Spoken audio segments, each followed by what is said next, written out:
Salam əziz dostlar və dəyərli izləyicilər. Kanalda və digər sosial platformalarda son 2 gün video paylaşmıram. Amma bu gündən davamlı olaraq paylaşacağım. Bu səhhətimlə bağlı idi. Şükür Allaha hər şey yaxşıdır və sizlər üçün yeni bir video çəkmişəm. Və bu videoda mən qısa olaraq necə deyirlər, sırf 100% tərcümə etmədən 50%-ə qədər başa düşməklə və xüsusi taktikalarla testləri necə eləmək olur, onu sizə göstərəcəm. Ümumiyyətlə, başlıqda deyim ki, açar sözlər həmişə 2 cür olur. Bunlara biz bir keyword taktikası veririk, bir də clue word. Bu mənim özümə aid olan bir taktikadır və bunu kimsə öz dərsindən keçən zaman deyərsə ki, bu mənimdir və s. çox səhv etmiş bir iş ola bilər. Çünki bu özümə aid bir şeydir. Çünki bunu işlədikcə tələbələrlə bir yerdə tapışıq. Keyword və clue word. Keyword sırf bildiyimiz rəqəmlər, insan adları, rəsmi adlar olur. Amma clue word bu isə bildiyimiz cümlədə müəyyən bir həmin rəsmi sözlər yoxdursa, yəni sırf gözə tez toxunan sözlər yoxdursa, o zaman clue wordlərə müraciət etməliyik. Clue wordlər nədir? Unknown wordslər siyahısındadır. Yəni sırf bilinməyən, bizə qəribə gələn sözlər. Burada bizim kəlmələrimiz var və biz bunları açar söz kimi götürürük. Və bunları açar söz kimi götürürük və baxırıq ki, burada həmin kəlmələrdən var demək olar burada da. Bu hissə demək olar ona aiddir. Deməli, removed olunur nəyəsə görə, nə üçünsə. Tamam mı? Burada baxırıq ki, for var üçündə. Avtomatik olaraq biz bura gətirib atırıq fire kəlməsinə. Növbəti ikinci sualda D verib. D nəyi bildirir? D artiklı bizim üçün ən vacib olan, yəni rəsmi sözləri bildirir. Yenə deyirəm, qeyri-rəsmi ola bilər, cəm isimlərlə də istifadə oluna bilər. Fərqi yoxdur.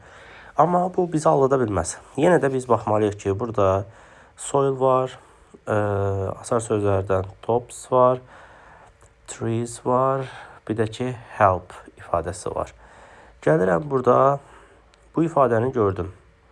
Bunu da gördüm. Burada deyir ki, nədirsə kömək eləyir improve eləməyə. Bunlara aid nəvsə var burada. Nədirsə kömək eləyir. Deməli, cycle back into the soil ifadəsi. Bundan da əvvəldə deyir ifadəsi var. Mən həmişə tələbələrə bunu deyirəm. Bəzən deyirdi, dey ilə başlayan ifadələrdə dey artikli ilə bizə necə deyərlər, cavabı qaytara bilər. Bunu da paste elədik bura. Üçüncü gəldi növbəti sualımız. Növbəti sualımızda nə deyir? Yenə də eyni qaydada biz başlamalıyıq. Eyni qaydada davam eləməyə. Görək, burada bizə yenə də kömək edəcək ifadələr varmı? Burada da damage trees, habitats, bir də creatures. Creatures'ları çox rahat şəkildə nə ilə verə bilər?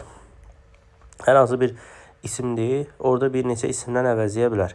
Deməli, burada üçüncü sualda damage trees var.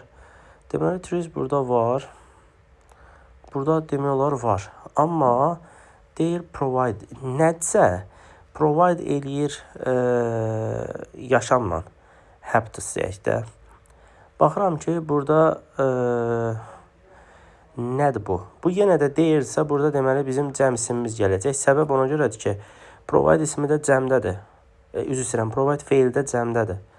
Və biz burada baxırıq ki, burada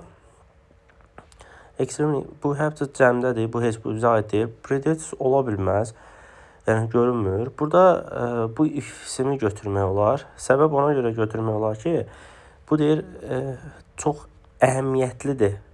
Əhəmiyyətlidir. Insect predatorlar üçün, hansı ki, burada bir neçə hissəni açıb bizə verib. Avtomatik olaraq cavab nəyə götürürük? Bu hissəni götürürük.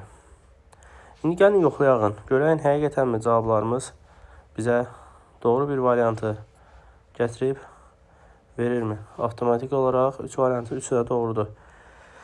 Düzgün yerdə tapmışıq.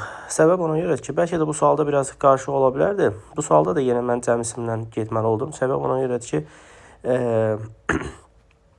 Bunlar sırf bir çox creature'ları habits'dan təmin edir. Burada da baxdım ki, onlar extremely important habits'dir.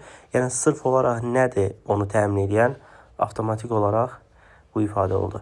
Ümid edirəm ki, sualları izah elədiyim sizin üçün asan oldu.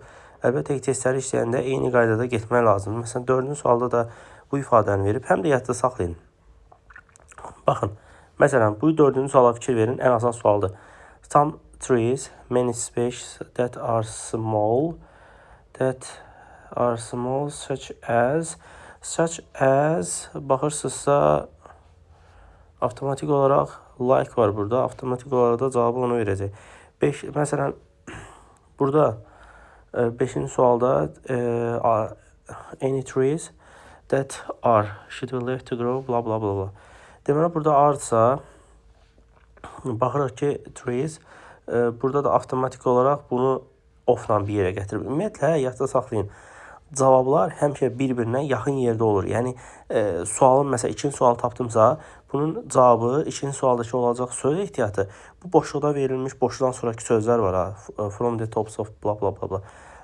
Bu ifadələrlə ümumiyyətlə yanbayan olur, yaxın olur yəni. Yəni test işləmək o qədər də çətin bir şey deyil həqiqətən də.